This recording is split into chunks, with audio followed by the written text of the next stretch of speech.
Você já acordou com a mandíbula cansada, dor de cabeça ou aquela sensação de ter passado a noite apertando os dentes? Esses podem ser sinais de bruxismo, um comportamento que vai muito além dos dentes e que pode estar relacionado ao estresse, à qualidade de vida. E sobre esse assunto eu converso hoje com a dentista Daniela Fusinato e com a psicóloga Josiane Leida. Eu peço que se apresentem para começarmos o nosso bate-papo sobre isso. Bom, muito boa tarde, meu nome é Daniela, eu sou cirurgiã dentista há 16 anos, sou especialista em ortodontia, que é a especialidade que cuida do alinhamento dos dentes através de aparelho ortodôntico, além de estética dental, e há algum tempo venho me dedicado a estudar um pouco sobre o bruxismo, né? É devido à demanda de pacientes presentes no meu consultório, todos com os mesmos sintomas. Então, comecei a estudar sobre esse tema, fiz alguns cursos, entre eles um no Hospital Sírio-Libanês em São Paulo, para poder estar mais preparada para atender esses pacientes. Excelente. Josi? Olá, boa tarde, tudo bem? Me chamo Josiane, mas gosto que me chamem de Josi. Sou psicóloga, atuo aqui em Sorriso há 20 anos, trabalho com saúde mental. Amo cuidar da saúde mental. Então, me associei a minhas amigas aqui, colegas profissionais, para falar sobre o bruxismo e a influência da saúde mental nesse tema. Vamos começar com a Dani. Então, Dani, o que exatamente é o bruxismo e o que acontece quando ele ocorre? Bom, o bruxismo nada mais é que é um movimento involuntário da nossa mandíbula, dos músculos, masseter, entre eles, que é um músculo muito forte, em que, na verdade, os dentes eles são coadjuvantes, eles não são o ator principal do processo inteiro. O processo inteiro, o ator principal é o cérebro. Então, o cérebro fica mandando mensagem que ele ainda não está relaxado, que ele não está descansando, e isso descarrega essa força, essa tensão na mandíbula que descarrega nos dentes. O bruxismo, então, ele é um ato involuntário, que pode ser de dia ou à noite. Então, a pessoa às vezes está dormindo, nem percebe que está fazendo bruxismo. Geralmente, quem percebe é quem está dormindo com essa pessoa, ou quando ela acorda com algum dos sintomas, como você relatou antes, cansaço, dor na mandíbula, dor de cabeça, né? E pode também ocorrer durante o dia. A pessoa está muito tensa, concentrada, e às vezes ela também não percebe que está ali apertando os dentes. Na maioria dos casos, as pessoas percebem quando? Geralmente, quando começa a ter desgaste nos dentes, sensibilidade, ou quando alguém relata mesmo. Quando a pessoa não tem ninguém que possa relatar, você está rangendo, você está fazendo barulho durante a noite, a pessoa começa a ter sintomas clínicos. E às vezes ela nem liga que pode ser o bruxismo. Começa a ter um dor num dente, uma sensibilidade, uma retração gengival, e assim vai indo. Aí procura o dentista, achando que é um sintoma ali, isolado, que pode ser resolvido com uma restauração, com alguma coisa assim. E quando a gente vai fazer uma anamnese mais profunda e ver os hábitos dessa pessoa e notar aquelas características clínicas presentes na boca, a gente percebe que a gente pergunta: você faz bruxismo? Ai, não sei, nunca percebi. Como é que você fica durante o dia? Qual é a sua profissão? Geralmente eu pergunto: qual é a sua profissão? Você fica sentado, mais concentrado, né? Não, eu tenho muitos pacientes que são piloto de avião e eles, enquanto estão ali pilotando, eles apertam, é o estresse, né? Tensão. Então, quanto mais tensa a pessoa estiver naquele momento, mais é uma forma de, às vezes, ela descarregar aquela tensão é apertando. Por muito tempo, esse comportamento ele foi considerado apenas uma questão odontológica. Sim. Mas hoje a gente sabe que vai muito além, Josi. Sim. Os fatores emocionais, como estresse, cansaço e algumas patologias de transtornos mentais também influenciam muito no bruxismo, principalmente a ansiedade. Então, hoje a gente já sabe que pessoas ansiosas, elas têm uma tendência a ficar em alerta o tempo todo. Esse ficar em alerta, que é o que a Dani fala, tenso, né? Essa exigência de algumas profissões faz com que, né, há esse apertamento. E aí a gente fala da somatização. As pessoas colocam questões mentais no corpo, porque o nosso corpo é o principal alvo das nossas questões mentais. Então, o que não conseguimos conduzir de outra forma, a gente conduz para somatização, que é colocar no corpo esse sintoma. E tem diferença entre bruxismo do sono, bruxismo diurno e o apertamento? Tem. Geralmente, o bruxismo diurno, que a gente fala bruxismo em vigília, que quando você está acordado, é o apertamento. tá? É muito raro a pessoa que está acordada ali e está rangendo, porque ela tem noção do que ela está fazendo. Então, o apertamento, a gente fala que é praticamente o bruxismo em vigília, que é o bruxismo que a pessoa faz acordada. O noturno, não. O noturno a pessoa não percebe e é onde a mandíbula trabalha mesmo. Então, quando ela está acordada, ela tem controle sobre a mandíbula dela. Opa, o que está acontecendo com a minha mandíbula? Não vai ficar fazendo esse movimento, mas ela está apertando. Tá? E o bruxismo noturno não, a pessoa dorme ali, ela está num sono, porém a sua mente não está descansando, o seu cérebro não desligou, continua enviando sinais, então a mandíbula continua trabalhando. Algumas pessoas fazem não tanto o bruxismo durante a noite, aperta, fica a noite inteira apertando, outras apertam e fazem o bruxismo, range. Certo. E é o corpo em estado de alerta. Isso. Tanto no bruxismo diurno quanto noturno. Isso, é um pedido de socorro do corpo. Opa, eu não me desliguei ainda. Que muitas vezes vem por alguns outros sinais, né? Então, é difícil alguém chegar lá no consultório, acredito eu, e dizer, nossa, eu tô com bruxismo, mas ela tá com dor de cabeça. Isso. Ela tá com tensão, né, cervical. Muitas vezes essa tensão cervical também remete lá para lombar. Ela está com outros tipos de dificuldades físicas, né? Principalmente as enxaquecas também, que não são de um viés de alimentação, né? Também tem a ver com o bruxismo. E esses sintomas, na opinião de vocês, eles se devem a que estímulos? Psicossomáticos, multifatoriais, né? Então, assim, já foi seu tempo, como você mencionou antes, em que o paciente vinha relatando que tinha bruxismo, a gente pensava em apenas dente, né? Era tampar o sol com a peneira. Muitos pacientes, eu mesma tratei no passado. Faz uma placa, faz outra placa, faz outra placa. A pessoa come aquelas placas, desgasta a placa e não trata a causa do problema ali. Então, é psicossomático. Então, a gente tem que ver a qualidade do sono, os hábitos dessa pessoa, né? E, às vezes, encaminhar para outros meios de terapia, seja terapia psicológica, seja uma fisioterapia, né? Meios em que ajuda essa pessoa a relaxar. Diversos segmentos, diversas áreas já estão envolvidas. E muitas vezes até medicamento. A medicina do sono, Isso. a própria terapia, que deve ser importante para esse processo, né? Dani, você falou em placas, né? A placa, ela serve para proteger ou para curar? A placa serve apenas para proteger a estrutura do meu dente. Para eu não ter um desgaste, para eu não ter uma trinca, para eu não quebrar um dente. Tem pacientes que perderam um dente por causa do bruxismo, de ficar ali rangendo, trinca o dente. É um dente, às vezes, que um dente já está meio fraco e perde um dente, uma estrutura inteira do dente. Então, a placa, ela é para proteger a estrutura do meu dente. Muitas pessoas que usam a placa continuam fazendo o bruxismo, se não for tratada ali aquela causa, como a gente falou, mas está protegendo esse dente está protegido, né? Não vai ter desgaste, né? Mas ela não é para curar. Então, a gente não faz tratamento mais de bruxismo apenas com placa. Entrega a placa e o paciente que use a placa, que acha que vai curar, não resolve. Vocês falaram recentemente em cenário de trabalho, né, profissional. Mas o bruxismo também acontece em adolescentes, em crianças? Muito. Hoje o índice de crianças e adolescentes com bruxismo é gigantesco. A diferença é que na criança muitas vezes é transitório, porque às vezes é uma fase que ela está passando. Né? No adolescente também, eu percebo nos meus pacientes, às vezes uma semana de prova, às vezes alguma coisa que está acontecendo em casa, sei lá. Período específico. Período específico, tem as questões hormonais também, que interferem bastante na ansiedade, na saúde mental deles, né? Tem os picos ali que a gente sabe. Então, a gente sabe que na criança, às vezes é transitório. Às vezes a troca de dentes acontece bastante também, então é um período mais transitório. Mas mesmo assim a gente vai lá para a causa, a gente vai cuidar da causa. É raro em crianças que a gente tem que entrar com medidas para proteger dente. Às vezes a gente entra. Adolescente a gente entra um pouquinho mais, a gente usa placa para proteger os dentes. Mas a gente vai lá também para a mesma causa do adulto. Porque pensando em adolescente e crianças, a gente sempre fala que tem o sintoma da criança e do adolescente e o sintoma posto na criança. Então, é o sintoma da ou sintoma na. Então, quando a gente trata na criança, é uma situação do contexto, possivelmente uma desestrutura familiar. Isso, uma desestrutura emocional ali daquele contexto. E aí, como a Dani disse, pode melhorar talvez com mais facilidade tratando essa causa. Quando é que é dele mesmo, aí a gente precisa estruturar, né, essas medidas cautelares aí para tentar entender qual que é a causa.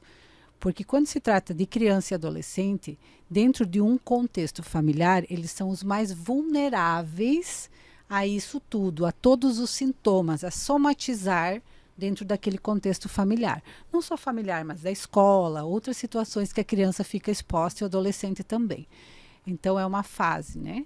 E já o adolescente, com todas as questões da adolescência, da falta de identidade, acredito que também é uma procura por um lugar ao sol, como eu sempre digo, né? Não sabe quem é. Isso. Então, aí é a forma, né, de somatizar. Diferente de um adulto que às vezes já está estruturado psiquicamente, já passou da fase dessa estruturação psíquica e que aí sim já está lidando com os sintomas, né, dos contextos que ele vive, das escolhas, da questão profissional.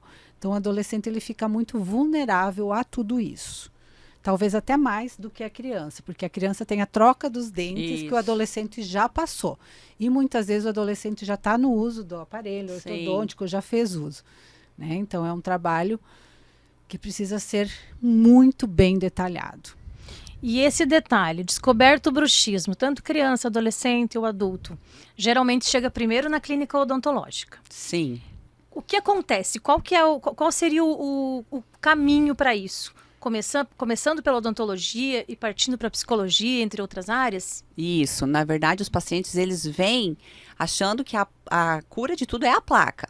Eu preciso fazer uma placa porque eu estou rangendo os dentes. Quando eu falo que a placa não vai ser a cura daquele problema, que a gente tem que estudar mais a fundo, e eu faço uma consulta mais detalhada, a gente aplica um questionário para saber o grau desse bruxismo, eles até assustam, assim, sabe? Mas será? Mas, né, tem que... Né, aí a gente a gente entra um pouquinho para esse sono desse paciente, para essa rotina, como é que é a sua rotina durante o dia, o que você ingere, o que você come, o que você bebe. Então, tudo isso interferencia, né, na saúde desse paciente. Porque a gente tem que olhar o paciente como um todo. Então, o nosso cérebro, ele faz parte do nosso corpo como um todo. Então, o cérebro, ele não é algo isolado. Então, eu tenho que cuidar do cérebro como um todo nesse corpo. O que está participando desse processo, né? Então, eles até assustam, porque eles acham que é só uma plaquinha. Doutora, vem fazer uma plaquinha. Eles falam assim, vem fazer uma plaquinha. Não, não é a plaquinha. Tem o bruxismo, vem aqui, fazer aquela plaquinha. Isso. Aí, quando eu falo, é um tratamento. Então, a gente pode sim entrar com a placa para te ajudar, mas por trás da placa vem uma base, entendeu? Aí eles começam a aceitar e entendem. Depois, quando começam a ver essa melhora, quando a gente entra, às vezes, até com alguns suplementos que melhoram a qualidade desse sono, eles começam a ver melhor e começam a se desfazer da placa. Com o tempo, a intenção é não usar a placa, não ficar refém. Isso tudo paralelo já às questões de saúde mental? Ou é um período e depois... Não, é porque normalmente é muito mais fácil ir tratar um sintoma físico do que mental. Porque a mente não é da noite para o dia, né? E assim, ele precisa entender a importância. As pessoas não reconhecem isso, né? Para ir para o psicólogo, talvez seja o último lugar que um paciente vai. De bruxismo, de qualquer patologia, tá?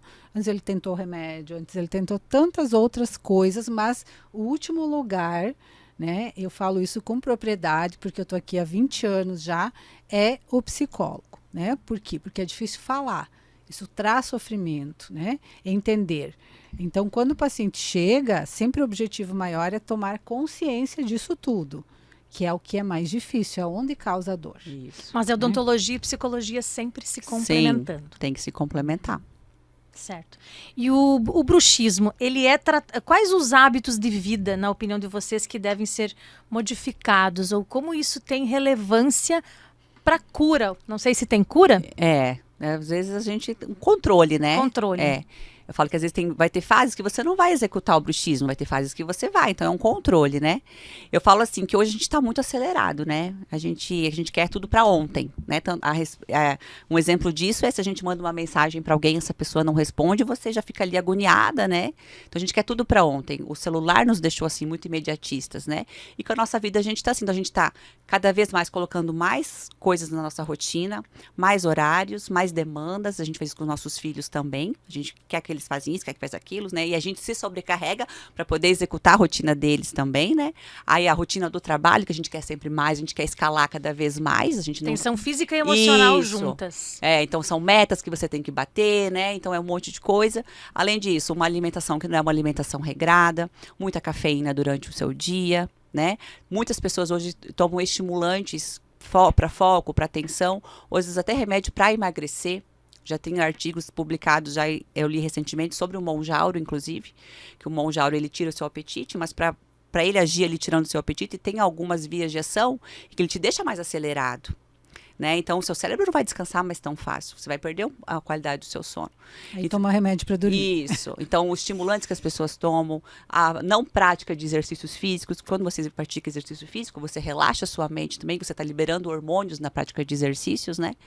Então, além da sobrecarga do trabalho, rotina, excesso de estimulantes, excesso de tela, pressão. Então, tudo isso vai aumentando essa demanda, que é onde você vai demorar mais para desacelerar.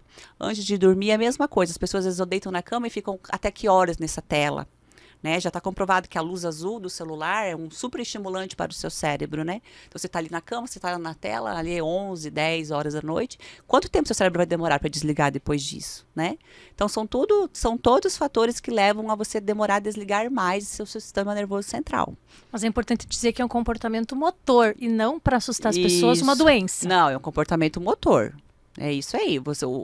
É um pedido de socorro do seu cérebro. O bruxismo é um pedido de socorro, que ele não está sendo desligado, ele não está relaxando. Por isso que a gente entra com mudança de alguns hábitos, inclui atividade física, diminui a exposição de celular no período da noite, diminui a ingestão de cafeína durante a tarde, né? Nos meus pacientes mesmo. Eu falo, um cafezinho após o almoço só e deu, mais nada de cafeína. Após as 4 horas da tarde, começar com bebidas que te acalmam mais, né? Então, um chá antes, às vezes, de dormir, menos coisas que têm estimulantes durante a tarde, né? E exercícios físicos, e às vezes a gente entra com algumas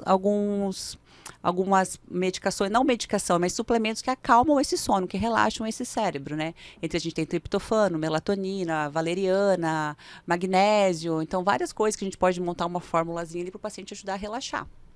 É a odontologia se reinventando. E a regulação emocional nisso tudo, Josi? Então a gente tem que trabalhar vários fatores, né? Primeiro, né? O estresse, da onde vem, por que a dificuldade de relaxar, por conta de que o bruxismo, ele não é uma doença, mas ele pode desencadear patologias e transtornos mental, né? Então, possivelmente, tem são 3 transtornos mentais, 3 patologias que são muito mais características de bruxismo, que é o transtorno de ansiedade, o transtorno de depressão, né? E também algumas coisas do TDAH, tá? Porque é um cérebro que não para, né? Mesmo o paciente depressivo, parece até que vai na contramão, mas ele não para de pensar. Embora seja um pensamento muito negativo, mas ele está sempre em funcionamento, né? Então, vários transtornos mentais de patologia mesmo, né? Pode ser que venham a apresentar o bruxismo, tá?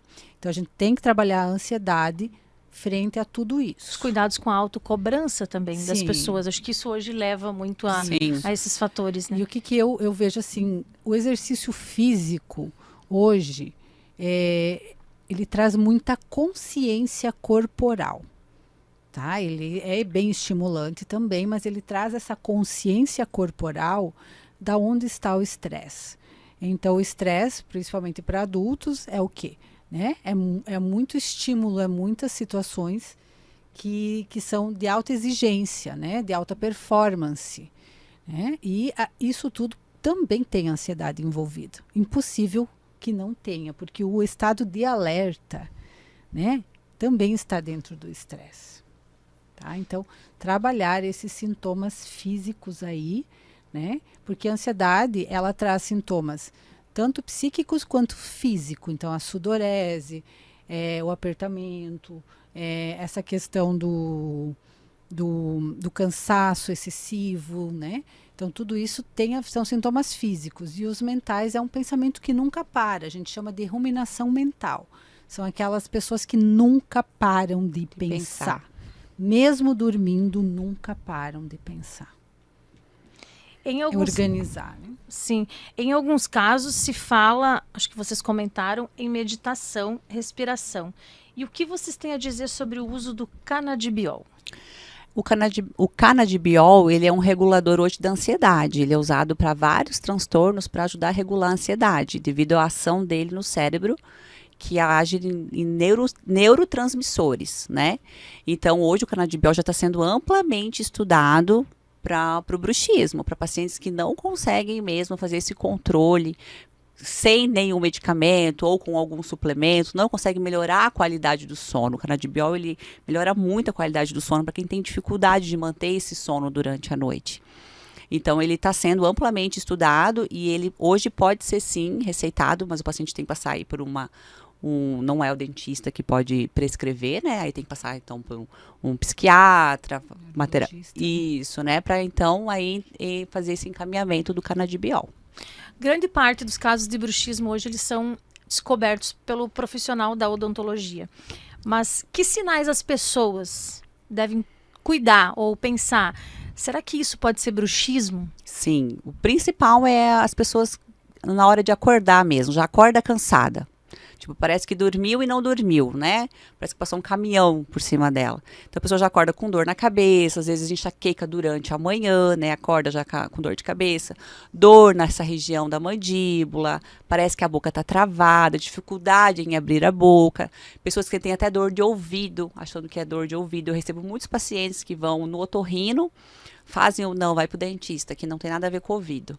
Então, dor de ouvido, né?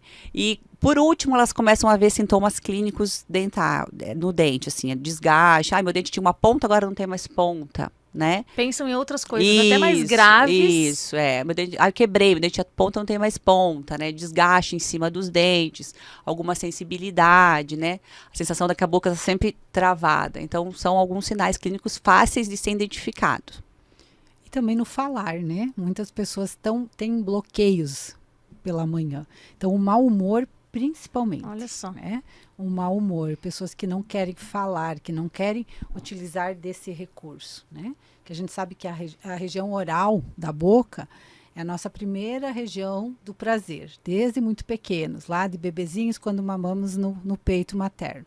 Então, depois a mamadeira, depois a chupeta, né? Então, se torna quase que um obstáculo, né? A pessoa não querer usar a fala, né? Não querer nem se alimentar. Por quê? Porque está com alguma dor, porque um desconforto, ou porque vai precisar mexer.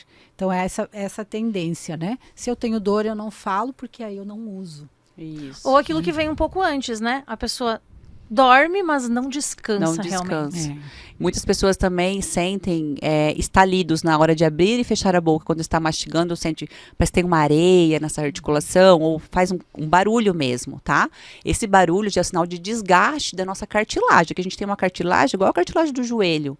Então, se ela não for bem fortalecida, e se você está fazendo um excesso de força, um excesso de apertamento, você vai ter um desgaste dessa cartilagem. Então, também é um sinal. Outra coisa que eu vejo, assim, principalmente em mulheres, é aquele rosto, né, apático, assim, caído, né? E aí é feito vários tratamentos estéticos, mas isso nunca tem um efeito. Por quê? Muitos buscam primeiro estético, talvez. Isso, por quê? Porque é sempre aquela coisa do encolhimento emocional. As pessoas têm isso, né? Então, principalmente as mulheres, aquele olhar baixo, aquela forma de falar sem mexer a boca, né? A falta de um sorriso, coisas desse tipo que sim trazem muitas características de sintomas mentais aí nesse bruxismo. E hoje, o número de casos vem aumentando? Podemos dizer que pós-pandemia isso também aumentou? Muito. Na verdade, assim, pós-pandemia, eu comecei a notar que os pacientes começaram a procurar, já falando, doutor, eu acho que eu faço bruxismo, né? Acho que começaram a se notar mais. Antes não, antes eles vinham com outro sintoma, daí a gente descobria que era bruxismo, tá? Mas os casos vêm aumentando muito. Hoje no meu consultório, a gente vê se a pessoa faz esse bruxismo ou esse apertamento, não procura ajuda e vai desgastando esse dente, a gente vê uma boca envelhecida. O que é uma boca? A gente fala síndrome do envelhecimento precoce bucal. A gente tem múltiplas retrações gengivais, que a raiz do dente fica exposta. A gente tem muita sensibilidade, a gente tem desgaste excessivo dos dentes, trincas, né? Então, a quantidade de pacientes com esses sinais clínicos hoje é bem grande, tá? E antes era mais homens. Hoje, já está bem misturado entre homens e mulheres. Seria a minha pergunta agora, Isso. se é mais mulher, mais homem, ou criança e adolescente também, Não, como é o número? Hoje está bem misturado entre homens e mulheres e crianças e adolescentes também, o número cada vez maior, porque eu acho que as crianças estão muito atarefadas, dormindo menos, com muitos compromissos, né, ficando muito tempo na tela. Né? E às vezes o pai e a mãe nem percebe, né? Antigamente os pais traziam, doutor, eu acho que ele tem que colocar aparelho porque ele arranja os dentes. Então, muito tempo se usou-se, né, disso, que era questão dentária. Então, hoje a gente já explica que não. Né? É mais fácil aceitar eu preciso ir ao dentista. Isso. É menos eu preciso ir ao psicólogo. Como você vê isso, Josi? Quase. As pessoas já procuram mais hoje ou ainda é uma questão difícil das pessoas entenderem a importância disso? A procura por um psicólogo é no caos, né? Dificilmente as pessoas vêm por um desejo de se tratar, de conhecer sobre si, do autoconhecimento. Quando vem com o bruxismo, muitas vezes já fez outros sintomas, já não é mais o bruxismo o principal sintoma, né? A somatização.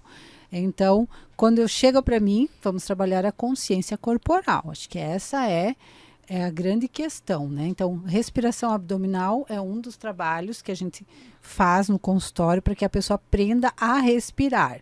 Consequentemente, ela começa a acalmar, começa aqui. Respiração, né, quando ela é torácica, é só aqui. Então, o corpo não recebe esse ar, não movimenta. Não movimenta. Isso. Então, a gente precisa trabalhar essa respiração da consciência corporal. Quando tem consciência corporal, ela vai conseguir fazer um exercício físico, ela vai conseguir falar livre e espontaneamente, ela vai conseguir se posicionar até quando é necessário de um posicionamento, né, ou não. Então, tudo isso é trabalhado quando se trata do bruxismo, né? Claro que está sempre associado a outras patologias mentais. Podemos dizer que é um sintoma silencioso, Dani? O bruxismo? Em alguns casos, sim. Quando a pessoa não tem essa consciência corporal, esse autoconhecimento, pode ser silencioso, tá? E hoje, quando as pessoas estão um pouco mais ligadas, elas vão procurar o que está acontecendo com ela, então ela começa a descobrir ali que faz parte de uma patologia, de uma condição, né? Mas muitas ainda negam entender que isso vem mental, vem sistema nervoso central. Muitas ainda acham que quando descobrem, eu acho que eu tenho, então eu vou lá no dentista que ele vai fazer alguma coisa que vai curar. Então, muitos ainda têm esse pensamento. E que termina ali. E a gente sabe que não. E o que eu tento sempre explicar para meus pacientes é que é um acompanhamento. Não existe eu entregar uma placa para você e falar tchau, até ano que vem, entendeu? Não existe isso. Então, é um acompanhamento. Então, meus pacientes... É como na psicologia. Isso, né? Então, assim, nos casos que precisa de placa, assim, a gente coloca a placa, chama para um retorno, vê se melhorou, vê como é que tá. Podemos ir tirando essa placa? Não, entendeu? Então, assim, é um acompanhamento. Uma construção. Isso. Alterações de humor. Nesses casos, são frequentes, Josi? Muito, né? Porque há um cansaço. A pessoa não consegue entender as emoções e os sentimentos. Né? Então, faz uma confusão mental aí do que está sentindo. Será que eu estou cansado? Será que eu estou irritado? Será que eu estou com TPM? Há uma confusão. Então, na terapia, é essa consciência que a gente começa a ter. Precisa entender dos seus sentimentos e as emoções. Tem que dar nome a isso, né? Eu sempre digo, calma aí. As pessoas chegam e dizem, eu estou muito brava. Tá brava, tá triste, tá o quê? Porque tudo que é tristeza, pensa que é depressão. Não, não é verdade, né? Tô brava, tô com raiva. A gente precisa dar nome aos sentimentos e às emoções. Então, quando começa a ter essa condição de dar um nome, muito provável que começa a ter a autoconsciência do bruxismo também. Se tô brava, tô apertando, tô com raiva. Então, vamos ter a consciência disso. Que nome vamos dar a isso? Principalmente com adolescentes. Mulheres também, porque os homens, ou eles estão muito bravos, ou eles estão muito felizes. Né? Os homens, eles não ficam ali, eles oscilam muito os sentimentos e as emoções. Né? Então, a gente tem que trabalhar, normalmente, muito mais com adolescentes, que é minha área de atuação, e mulheres, essa questão dessa consciência dos sentimentos e das emoções.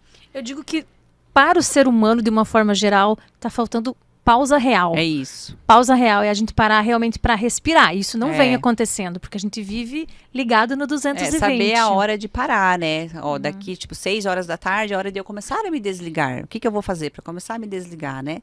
Não você fica ali ainda naquela construção, naquele mesmo pico da 1 hora da tarde ou do período da manhã. Então, Leva trabalho para casa. Isso, bem isso aí. E rendimento profissional e rendimento escolar. Como fica isso nesse cenário? Fica, com certeza, prejudicado. Esse é um fator que os pais até devem se preocupar com e a pessoa enquanto certeza. profissional. A criança que ela não dorme direito, porque ela está rangendo os dentes, porque ela está trabalhando a noite inteira, aquele cérebro está trabalhando a noite inteira, ela vai acordar muito mais cansada. Como eu falei antes, a pessoa acorda com a sensação que parece que não dormiu. Então, ela vai para a escola se arrastando, com sono, com aquele cérebro ainda em excesso de um cansaço. Ela não descansou. E a mesma coisa o adulto. Né? Você passa uma noite ali que você está com o seu cérebro trabalhando, você vai acordar muito mais cansado, você não vai ter o mesmo rendimento durante o dia, né? Então, interfere bastante na sua produção, sim. E o que a gente pode fazer o que imprimir na rotina para que esses fatores de risco diminuam? Eu acho que uma das principais é a gente se olhar para a sua rotina. Cada um sabe a sua rotina. O que eu posso fazer na minha rotina? Eu sempre falo para meus pacientes, como é a sua rotina? Com quem você trabalha, né? As mulheres, a gente carrega o mundo nas costas, né? Então, a gente tem a nossa rotina no trabalho, a rotina na casa, a rotina dos filhos, né? E a gente chega em casa... Somos movidos a rotina. Isso, a gente chega em casa às 6 horas da nossa vida, nós temos o 3º turno, né? Então, assim, observar a sua rotina, o que você pode mudar nessa rotina para desacelerar um pouco, né? O que você pode fazer? Isso pensando até no bruxismo noturno, mas e o da vigília, né? Eu acho que também tem isso, porque às vezes não é só a noite mal dormida, mas é um dia mal vivido, é um dia mal aproveitado, né? Eu sempre faço um desenho de um cérebro ruminante que seria assim, como se fosse uma bagunça, não há um fio da meada ali para se puxar. Então a gente começa a trabalhar com o paciente de uma forma que ele consiga puxar um fio disso tudo para que a gente comece a organizar essa rotina. Então, na terapia também se trabalha a organização do dia, da rotina, o que dá para ser feito junto com as questões emocionais, não tem como separar. É o corpo falando quando a nossa mente tenta silenciar, mas não consegue, porque a gente está ali ainda conectado com as tarefas do dia. E a ruminação mental, que é o nome que a gente dá, né, é aquele cérebro que nunca para, né? É que nem aquele animal lá, a vaca, por exemplo, um ruminante, aquele estômago nunca para de processar. Né? E esse cérebro também é assim. Né? Então, tem técnicas para que o paciente relaxe, em alguns momentos, em alguns insights noturnos, para que ele não fique carregando aquilo ali. A gente trabalha algumas técnicas de anotar, né? De aliviar esse cérebro de uma responsabilidade de saber tudo. A gente não precisa saber tudo, falávamos disso agora. Né? Saber delegar também, isso não me pertence, né? Isso não me está pertence. no meu controle. Geralmente, até a sobrecarga de trabalho. Isso. Às vezes você quer resolver o teu trabalho, do colega ou do outro colega, tu quer carregar de todo mundo. Né? Não, opa, peraí, até onde? Qual é o meu limite? Né? E muitas vezes é inconsciente, né? As pessoas fazem e aí não enxergam a hora que precisam desligar. E em que situação, eu diria assim, é extremamente importante a pessoa procurar. Quero colocar assim, quais são os riscos que as pessoas têm a longo prazo nesse sentido? Porque a curto prazo a gente já falou, tem a questão física, a questão emocional. Mas a longo prazo, como pode ficar isso? A somatização de todos esses sinais clínicos que eu falei, dentários, a longo prazo, a gente tem uma piora, a gente tem um envelhecimento dessa boca muito mais rápido, né? Então, a pessoa tem o risco de perder um dente, de diminuir a sua força mastigatória, de ter dificuldade para abrir a boca, né? Além de dor. Então, assim, a longo prazo, todos esses sintomas vão somatizando. Então vai ficando cada vez pior, né? Por muito tempo, um dos meios que se trabalhou para o controle do bruxismo foi a aplicação de botox na região do masseter, né? A gente sabe que ajuda temporariamente, porque ele trava o músculo não consegue mais trabalhar, né? A gente sabe que ajuda por 4 meses, 5 meses, depende de cada pessoa. Mas depois os sintomas todos voltam, porque a gente não tratou a causa, né? Então a gente só está ali tampando só com a peneira. Então ajuda. Assim como a placa ajuda para proteger o dente. A gente indica. Mas só posterga. Posterga. Então a gente tem que trabalhar a causa. E é onde é o mais difícil, né? Que é muito psicologia. A ideia é usar os meios, tipo um remédio, uma medicação, a placa, né? E nesse tempo de uso dos meios técnicos para aliviar, trabalhar a causa. Né? Porque quando para, principalmente uma medicação psiquiátrica, volta tudo. Volta tudo. Né? Então a gente precisa fazer todo esse entendimento do que é necessário. Né? Então é essa organização mental das questões psíquicas. Primeira coisa, ele precisa entender por que é que está apertando. Mas eu diria muito mais do que só as questões, claro, clínicas, né, do bruxismo, a autoestima afetada.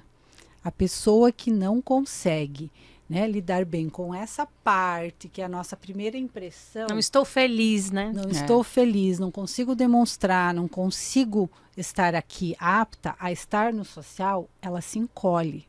E quando há esse encolhimento, afeta a autoestima. Porque a autoestima não é sobre beleza. A autoestima é algo que vem de dentro. Então, essa questão... Ela está muito mais no interior. Isso. Ela reverbera, né? Como se fosse de dentro para fora. Então, trabalhar a autoestima também é um dos próximos passos depois de uma organização mental. E falando em dicas, Dani, a questão da conscientização do apertamento durante o dia. Porque eu vejo que é difícil. É difícil. Então, quais são as dicas para que, na prática, as pessoas possam ter um pouco mais dessa conscientização? Porque geralmente estou lá trabalhando e eu não lembro de conectar, de saber pensar, será que isso é um problema? Essa dor que eu tô tendo? Isso. O apertamento em vigília, que é feito durante o dia, é o mais difícil. Porque você tem aquela consciência que você está fazendo, tá? E o que eu vou fazer para não apertar? Eu mesmo, quando eu estou ali concentrada num dente, que eu estou fazendo uma estética, eu fico ali tão focada que eu travo. Aí eu lembro, entendeu? Opa! Aí eu dou umas mexidinhas ali e tal. Então, assim, a pessoa tem que procurar meios em que não vai executar o seu trabalho, mas dá uma pausa ali. Uma espécie de lembrete. Isso, um lembrete, né? Então, assim, às vezes coloca uma música enquanto você está trabalhando, que ajuda, né, o seu cérebro pensar em outra coisa também, né? Hoje eu indico bastante os óleos essenciais, né? Eu gosto bastante, no meu consultório, inclusive, eu tenho vários. Então, quando o paciente já chega tenso, eu sempre passo um pouquinho, dou para ele cheirar, né? Às vezes a gente passa nessa região aqui. Então, são meios em que um alongamento durante o dia, né? Coisas em que faz para você dar um deslize ali daquela tensão, sabe? Mesma coisa, você tá na sua casa ali, você ficou estressada com alguma coisa, ficou braba, você procura algum meio para se desligar daquele problema, né? Então a gente tem que, não do problema, mas em si, daquela situação que tá te deixando tensa, né? Então é autocontrole mesmo, saber ter esse autocontrole, como a Josi falou, né? Então a pessoa, como ela se vê e como que ela vai reagir com isso e ter esse autocontrole da sua mente. E na psicoterapia, dicas? Então, a gente trabalha, a primeira coisa, a consciência da respiração, que é a consciência corporal. A pessoa tem que entender que ela respira.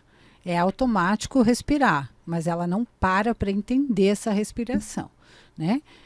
Eu mesma, sempre com a escuta ativa, faço bruxismo em vigília, muitas vezes, né? E sou paciente da Dani também. Então, assim, acho que trabalhar troca figurinhas. Essas questões aí, né, da consciência.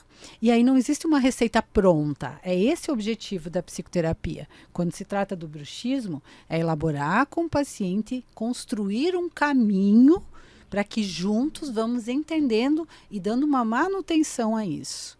Para que ele vai se percebendo, nossa, estou melhor, não estou fazendo sintoma, não estou somatizando, né? Porque ainda não tem só isso, nós temos outros tipos de sintoma, né? Principalmente até dores de barriga, né? Sintomas totalmente ansiosos que desestruturam o corpo. Então, se o paciente tem uma evoluçãozinha, já deixa ele mais animado para uma próxima. Então, é essa consciência que a gente vai trabalhando. Então, trazer o paciente para falar livremente das suas questões. Às vezes ele não vai falar sobre o bruxismo em si, sobre o que é que causa, mas ele vai falar livremente sobre a sua vida, e aí é aqui. É aqui a questão. A questão. Os distúrbios do sono, eles podem ser reflexos Sim. do Totalmente. bruxismo? Totalmente. Uma coisa totalmente liga a outra. Um bruxismo com distúrbio do sono, né?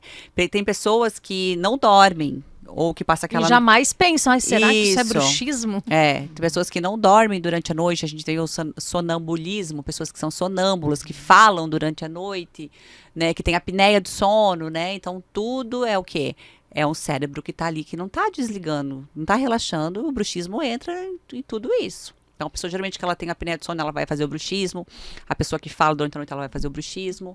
Então, é uma qualidade do sono. Então, a qualidade do sono é o X principal da questão, eu diria, hoje. Tá? Então, hoje a gente... demorou-se muito tempo para se falar sobre a qualidade do sono. Achava-se que dormia, deitar a cabeça no travesseiro e fechar o olho. Não, a qualidade do seu sono é o X da questão. É o número de horas, é a Isso. qualidade propriamente dita de dormir De verdadeiramente. dormir né? verdadeiramente. Porque tem a questão dos sonhos também, né? As pessoas trazem o sonho como uma desorganização mental, Isso. que atrapalha muito, né? Então elas cansam sonhando, elas fazem, imitam processos ali, Sim. né? Muito idênticos ao Ao real, real. né? Há um sofrimento no sonho, né? Então quando a pessoa vem para a clínica, né? A gente também trabalha os sonhos, vamos entender. Né? Vamos entender por que é que você sonhou. A gente sabe que o sonho tem restos diurnos que estão em ação, mas também questões inconscientes. Então, um trauma, por exemplo, que foi gerado há muito tempo, ele pode reverberar nessa vida, voltar, né, como um bruxismo. Dani, muitos acham que bruxismo traz a necessidade do uso do aparelho ortodôntico. Você já deve ter ouvido muito isso no consultório. Sim, muito. Os pacientes vêm, doutora, eu vim colocar aparelho porque eu faço bruxismo. Então, uma coisa não tem nada a ver com a outra. Às vezes a pessoa precisa, sim, do aparelho ortodôntico ali para corrigir a arcada, um desalinhamento, mas isso não significa que ela vai usar o aparelho e vai resolver o bruxismo, porque o bruxismo não é dentário, né? Então, eu sempre falo para os pacientes, vamos resolver o seu desalinhamento, o seu problema de arcada, porém, quando você tirar o aparelho, você pode continuar fazendo o bruxismo, porque não tem nada a ver com os seus dentes, né? E às vezes pode ser que você vai estar numa outra fase da sua vida, vai estar tranquilo e você não vai fazer o bruxismo, e você vai achar que foi o aparelho, né? Então, mas não pode se indicar aparelho para tratamento de bruxismo. Então, não tem nada a ver uma coisa com a outra. O que pode piorar é o seguinte, se eu tenho uma articulação ali, uma mordida, um encaixe das mordidas que não está legal, um toque errado de um dente com o outro, um desalinhamento, e o paciente estiver apertando essa estrutura que já não está legal, eu vou ter uma piora na qualidade física desse dente. Então, eu vou ter um trauma muito maior para esse dente, porque ele já não está numa posição legal, eu ainda fico apertando ele naquela posição que ele está errada, então eu vou ter um trauma muito pior para esse dente. Então, o aparelho ele vai corrigir o alinhamento do dente, o alinhamento da arcada, mas se o paciente ele tem essa tendência para fazer o bruxismo, ele vai continuar fazendo o bruxismo depois. E uma criança ou um adolescente, qualquer pessoa que use aparelho, mexe com o psicológico das pessoas. Acontecem casos que a partir daí se desenvolve alguma questão nesse sentido, ou até uma questão psicológica? Também tem uma relação das duas áreas? Olha, assim, que a pessoa inicia um tratamento ortodôntico e que ela ali às vezes não fique satisfeita com a sua estética durante o tratamento, que pode levar... Eu não vi casos. Os pacientes, sim, eles falam da sua insatisfação, principalmente com o aparelho ortodôntico fixo, né? Quando que eu vou tirar meu aparelho? Muda todo dia, Muda né? todo dia, né? Mas, assim, não que isso leve a uma questão psicológica grave, que a gente precisa indicar algo, né, uma terapia, alguma coisa assim, né? A não ser quando o paciente ele já vem, que a gente percebe, como a Josi falou, a gente percebe no semblante do paciente, um paciente mais triste, mais fechado, que não te dá abertura para falar, um paciente que ele não se alegra com o tratamento, que ele não tem aquela energia positiva, que vai ficar bom, que vai ficar melhor, a gente percebe ali que é um tratamento mais arrastado, sabe? Vamos dizer assim, mais sofrido para ele, né? Mas eu acredito, assim, que a hora que encerra esse tratamento, se é uma condição dele, ele tem que daí sim procurar terapias para ajudar essa questão mental mesmo, melhorar essa autoestima dele como pessoa, né? E melhorar, nesse sentido, a qualidade de vida. Que outros fatores a gente pode considerar aí, Josi? Socialização? Então, socialização, estar no seu meio da casa, do ambiente, como realmente um lar, né? Viver isso com muita propriedade, estar com pessoas que gostam, tomar consciência das suas próprias condições, de delegar, do que quer, do seu desejo. Talvez nesse sentido, mesmo que tenha um transtorno, vamos pensar aqui, um transtorno bipolar, que hoje em dia tem muitas pessoas que têm esse diagnóstico. Diante de um transtorno bipolar, a pessoa pode viver normalmente, desde que ela saiba o que é do transtorno, o que é seu, né? Então, quando a pessoa tem algum sintoma somático, ela precisa ter a consciência disso. Bom, eu tenho, e o que é que eu vou fazer com isso? Então, socializar, desenvolver hobbies, coisas boas, coisa que é prazeroso fazer. Aí é difícil dizer o que fazer, porque cada pessoa gosta de alguma coisa. É difícil a gente dar nome, por isso que a gente constrói em terapia o que é que aquela pessoa vai fazer. E às vezes as pessoas ficam reprimidas porque está com a autoestima baixa, precisa de um aparelho ortodôntico, tem uma boca que às vezes precisa ter uma correção, porque aqui é nosso rosto, nossa maior impressão. Então a gente vai trabalhando, né, tudo isso. E aí, frente a essas questões estéticas, as pessoas sempre procuram o quê? Melhorar. Mas elas não entendem que para tudo isso precisa pensar no quê? Desde o que eu gosto de fazer nas minhas horas vagas, que às vezes as pessoas ficam um pouco reprimidas em falar. Talvez uma gosta de costura, outra gosta de pintura, e acham estranho gostar disso. Então não falam. Não se apropriam dos seus gostos, até porque não está na moda, até porque não está na mídia, até porque parece ser anormal. Então a gente tem que tratar isso. A dica é faz o que você gosta. Mas tem que saber o que gosta. É. Né? Então, por exemplo, falamos de exercício físico aqui o tempo todo. Claro, o exercício físico hoje não é mais opcional na vida de ninguém. Eu atendo um cardiologista que fala, não é opção. É necessidade. Obrigatório. Então, o exercício físico, por si só, por ser uma obrigação, ainda é muito difícil para as pessoas. Então, tem que descobrir qual o melhor exercício físico. Mas, dentre eles, pode ter o exercício como obrigação e um hobby de exercício físico como opção. Porque aí sim é gostoso. Eu posso precisar de musculação, mas gostar de correr. Isso. Ou vice-versa, né? Tem pessoas que gostam de musculação, por incrível que pareça. Eu tenho aprendido a gostar. Então, o que isso vem É uma questão de hábito. É um hábito. Aprendi. Né? O que vem trabalhando?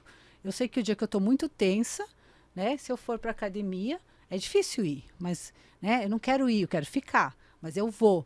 Por quê? Porque eu trabalho essa minha tensão, essa minha aceleração mental. Então, como algo prazeroso. Aí o que tem lá? Tem as amigas que a gente encontra, tem um bom papo, uma boa conversa, os vínculos sociais. Então, quando a gente está nesse mundo, na vida em movimento, eu sempre digo, pulsão de vida é isso aqui, que abre para cima, que aceita, entra coisas, vibra, fecha, abre necessidade. Pulsão de morte é isso aqui, para baixo. Então, a gente precisa sempre inverter isso aqui. É o que eu faço com o meu paciente, para que ele, desenvolvendo o bruxismo e outras patologias, ele consiga ver que, mesmo assim, tem pulsão de vida. Por que na pandemia teve-se tantos casos de doenças mentais? Porque acabou-se o social, foi tirado do que das pessoas? A vida social. Socialização. Ninguém mais podia sair com seus amigos, ficar numa roda de conversa, todo mundo muito longe, né? As reuniões passaram a ser todas online, você perdeu o contato físico com as pessoas, né? E onde foi o quê? Que aumentou as doenças, os diagnósticos de doenças mentais. As pessoas começaram a ter mais diagnósticos. E muitos até se acostumaram a ficar em casa. Sim. E essa questão da obrigatoriedade que a Josi coloca do exercício físico até se apagou ali um pouco. Sim. Né? Mas, e o importante é a gente falar que você fala que hoje já é uma obrigação. E como o exercício físico hoje ele está em todas as áreas da saúde. Ele é uma questão dos pés à cabeça, podemos dizer assim, né? Não é mais um caso de eu só para emagrecer ou é para cuidar do corpo. Ele é para cuidar da mente e de todas as outras áreas. Com certeza. É claro que depois, por exemplo, depois que você vira um hábito exercício físico, principalmente nas mulheres e também nos homens, começa a ativar a autoestima, começa a melhorar o ego, né? a sensação de ter... Nos sentimos melhor. Isso, muito melhor, né? Nossos hormônios. Aí tá uma outra coisa que a gente precisa e não pode desprezar, a questão hormonal, né?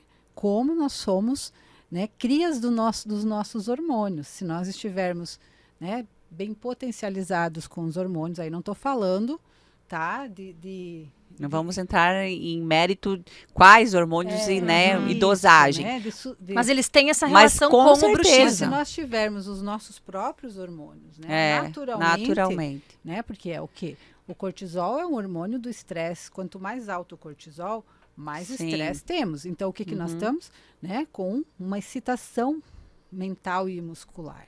Né? A ansiedade também.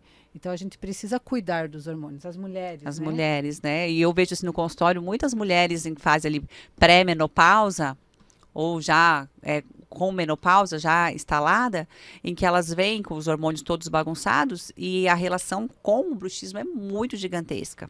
Porque oscila muito o humor, né? O humor, o estresse, a paciência fica mais curta, o sono fica muito piorado. Pode perguntar para uma mulher que está menopausada, pergunta se ela dorme, se ela não está bem assistida por um médico. Ela não dorme, né? Também uma nova reconstrução de vida, Isso. né? Porque entende-se que nós vivemos em movimento por fases. É. Então, chegou a menopausa, a mulher precisa se reorganizar na vida, ou enfim, se redescobrir, fazer novas coisas, né? Lidar com o que perdeu. É um luto. É um luto daquela vida feminina. E o mais importante é dessa conversa, que a gente está falando sobre várias especialidades e várias as áreas, porque o bruxismo, ele é isso, ele é multifatorial, de São diferentes abordagens. Várias especialidades. E às vezes o paciente, ele demora para entender isso. Não, mas eu vim no dentista, agora vou ter que ir no psicólogo, agora vou ter que ir no fisioterapeuta, agora vou ter que ir no médico disso, entendeu? Até no fono, né? Isso. Então, psiquiatra. As pessoas terem a consciência que o nosso cérebro, ele não é isolado e nem nossos dentes. Então, os dentes estão dentro de uma base óssea, cheios de nervo, que recebe inervações do sistema nervoso central. E o nosso cérebro, ele tem toda a energia dependendo também do nosso corpo. Então, o que eu coloco para dentro do nosso corpo, o que eu como, o que eu me alimento, interferencia bastante na minha saúde mental. Né? Então, é uma coisa interligada com a outra. Mas não quer dizer que eu, enquanto tendo bruxismo, vou precisar do dentista, do psicólogo, do psiquiatra, do fisioterapeuta. Cada caso é um caso. Cada caso é um caso. Isso, eu acho que a gente precisa ter essa consciência. Não são generalizar. diferentes abordagens em Isso. todos os casos. Isso é Isso. importante ficar claro para que o assunto não seja Isso, assustador, né? Tem que ser um assunto que tranquilize. Que a gente quer colocar em pauta um tema para mostrar para as pessoas que não é cura, mas é organizar para que você não Isso. sofra com as E causas, muito com as comum, né? consequências. Hoje no consultório odontológico, hoje o bruxismo, se eu não vou falar o mais importante, uma das mais importantes queixas dos pacientes. Coisa que a gente quase não escutava, hoje a gente escuta a cada 4 pacientes, 2.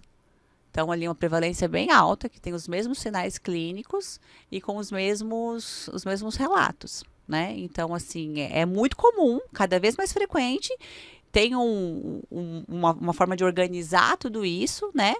Mas não é assustador. Tem que saber que não tem cura, mas tem controle. Tem controle, Isso. exatamente. Na psicologia também. Isso. Então, assim, eu não sou uma pessoa que vou diagnosticar bruxismo. Calma aí, gente. Né? Eu vou trabalhar com esse paciente, muitas vezes questões que ele já veio sabendo e muitas vezes questões que ele nem sabe, que aí sim a gente vai procurar ajuda. E muitas vezes pode ser transitório também. Às vezes você está numa fase da sua vida que daquela fase não está legal.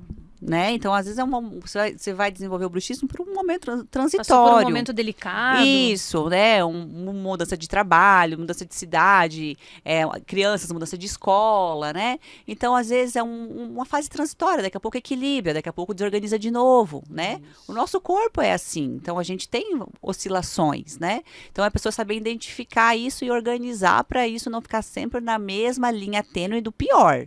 Né? Em alerta. Isso. E assim na terapia. A terapia é feita de tempos, né? Psicoterapia.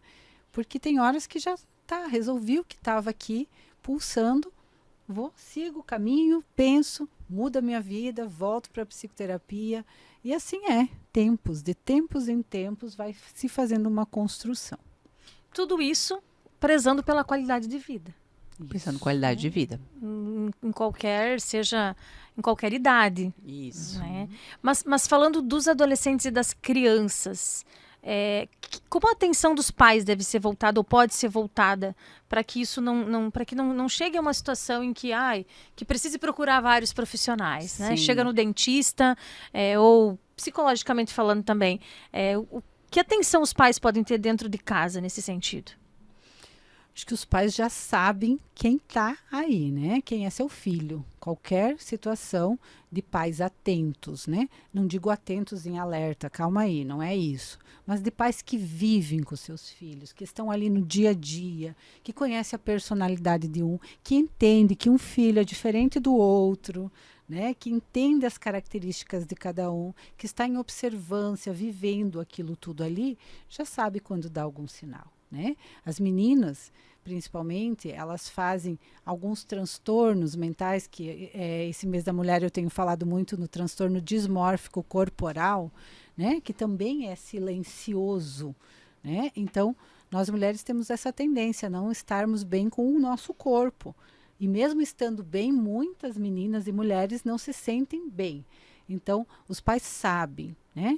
É aquilo que eu falei lá no início, o sintoma na criança e da criança. Então, a gente tem que olhar para esse contexto, né, que eles dão notícias.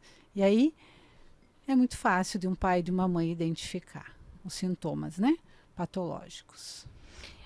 Dani, você no seu consultório muitas vezes percebe os casos de bruxismo e alerta seus pacientes. Sim.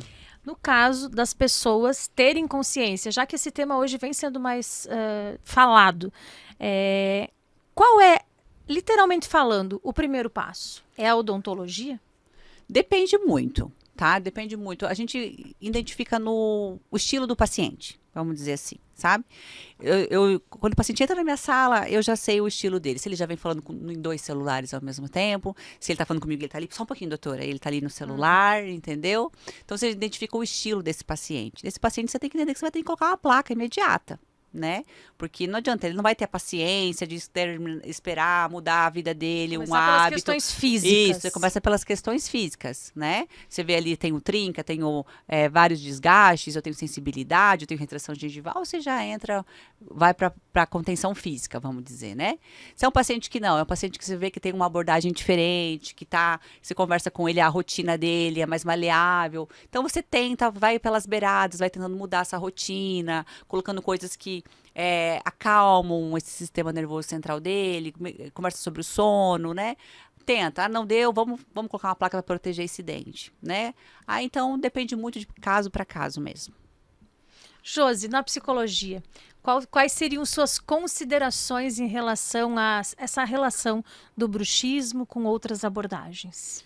Bom, acho que é muito importante cuidar disso no todo, né? Então, não temos o controle de quais outras abordagens vamos precisar. Como eu disse, Cada caso é um normalmente caso. vem para a psicóloga no final do processo, né? Ou ali já no meio. Então, primeiro já passou por alguém que identifica a parte física, isso em tudo. As alergias, o bruxismo, muitas coisas vêm, né? E aí sim, a gente vai trabalhando para que o paciente entenda, ou a família, se for um adolescente, de que vamos precisar de mais apoio, né? Visto também a condição, o estilo do paciente. Sim. Então, a gente faz uma anamnese para que se entenda, né? Eu acho que isso também vai muito da prática, né? Profissional, Sim. que a gente vai adquirindo com os anos, né? Já entendi, né? Porque é uma coisa de construção mesmo, de amadurecimento profissional.